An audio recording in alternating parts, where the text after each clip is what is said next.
This morning we were out on Kinnaird Estate, but we were down on the lowland area, which is basically arable pasture. There's quite a few sheep and cattle out here, but there are some cut stubble fields, which the Roe love, and we're right on the edge of the River Tay. I took Tom out, who's one of the main sort of men with Eagle Review, to try and get him a roebuck. We had a nice morning, weather conditions were perfect, the light was good, it wasn't raining, the midges weren't biting, but we struggled a little bit to find Roe, to be honest.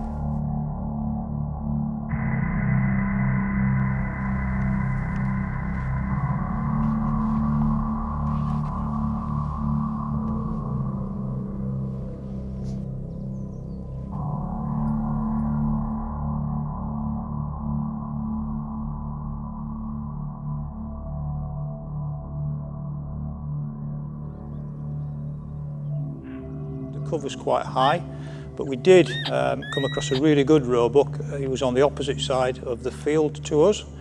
Unfortunately, he saw us before we saw him and exited stage left.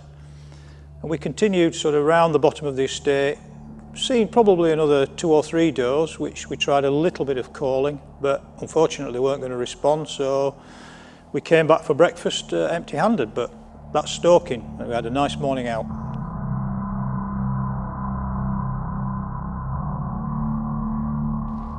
If you like managing a species that we love, some people find it very difficult to understand why hunters actually kill something that they love, but it really is, it's a passionate sport. If we went out and shot something every time we were hunting, then really it would lose its appeal to just about everybody. And it is something that people that don't understand the sport fail to grasp.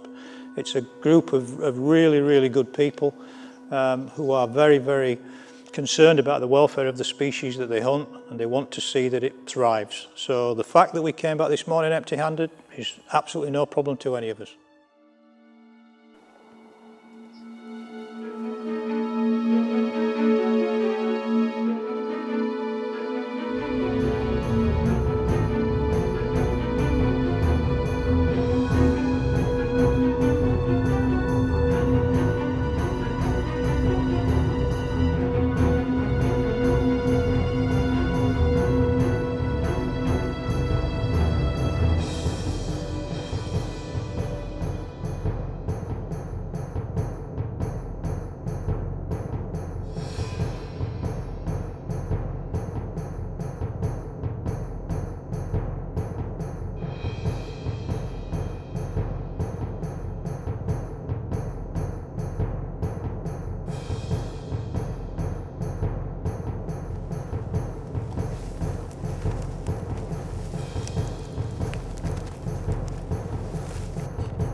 We're delighted to be heavily connected now and involved with Eagle Review.